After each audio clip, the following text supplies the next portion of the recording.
Kua matalah ye manga ko tam ko tonga ki hukiu ki vahata pa mole ha kua mau ka toa toa e fale a kua kfou me tolu atu e mutu ki tau whakawhiawhianga ia. Koe matanga hua ke tālanga e fale a kua kfou ne ka mata hea hong whamawali a ian wali wai kua mau popo e ke he aho ua whamaua ia iulai koe onu e mahena hinga hua ki ai.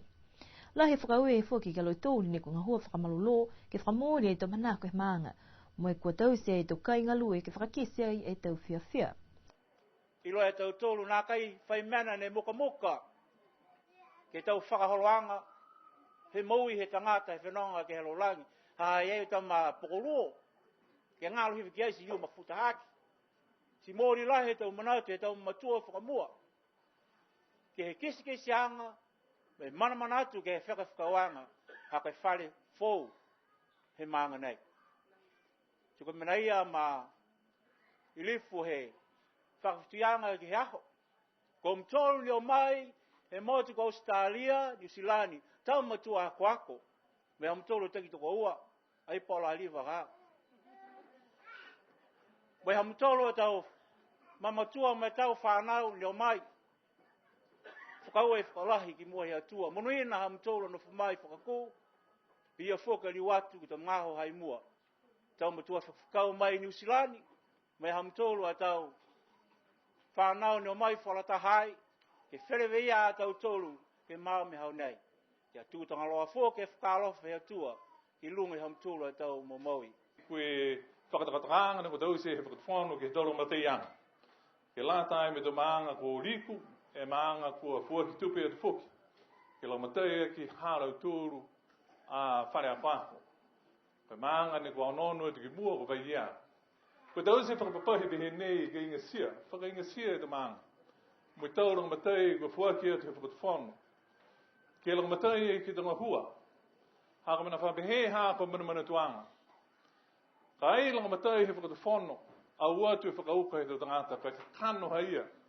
Ne ka kono ai whoki au ke mau ai e tau tamatupe.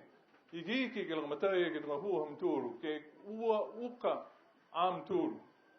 He lai mai whakauka ai tunga he whakamatara mai. Ke esi tau tupu ke lang matei whakatasi he whakatwhanu. Ke mai ke i mturu ke whakamama whakatasi. E wharu ngā hua pa ki tau ngā hua ni. Whakausia teo pe he nei hākua whakamataranga. Koe whakawhituianga he whakatwhanu. Me tau maanga me tau e kirisia. Mau o ka niwa he hākua a kisia kehe mga nei. Ai whai ama mana ki anga he whakatwhanu ke kehe. E taurang matei he whakatwhanu ke lātai me tau maanga me tau e kirisia.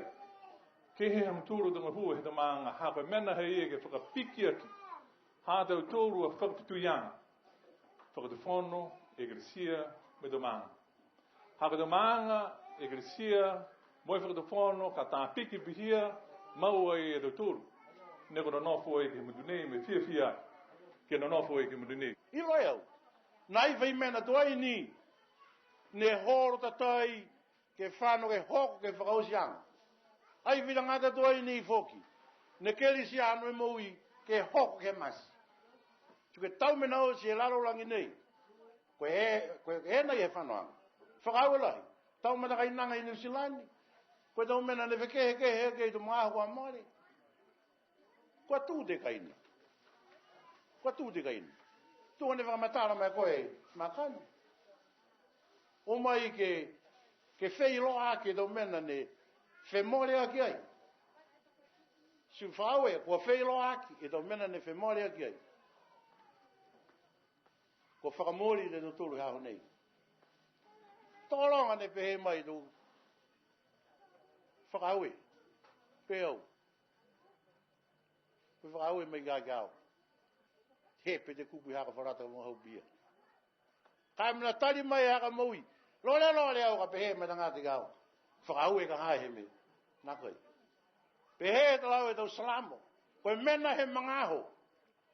The things that happened at that time. Si koe mena tupu he mga ahoai, whakau e ke maloloia ne whaki mai, ke whakakau tua ke manako ha mautua. Tau matua, tupuna he maanga. Presidente he kāre sianiu e, whanā e tahanga hoa, he hao o manghara, kua tau sea he maangane. Mana toa ke te lātu ki a koe he ahu nei. Koe ha mena taha ka purenga he kāresia, tūmua e kāresia kia. Nā kai tau tūpe he ngoia. Hahai ai e tau munina he atua, ke taki aki, he kāresia hāna tonga hoa. Whakaue ke tau riong ios. Whakaue ma mutalau. Whakaue ma makef. Whakaue ma uhumot. Pihia ma alof.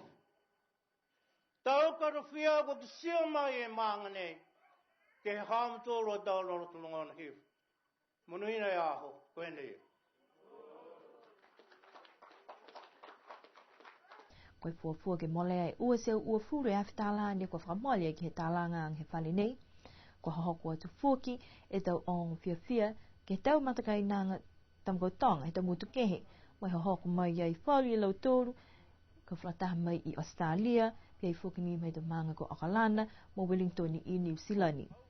Tala hau ai he takitaki he komisi asihake ko e tau manatu ni ke whakaue ke tau tangata ni talia e tau uena he manga ko tamkautonga ke whiawhia whalataha, ke he whakatokaanga ke lata mo i mamheaho, pia i fuaki mo lo tōru ni o mai he tau motu mamau, hako e manako ke kau whalataha.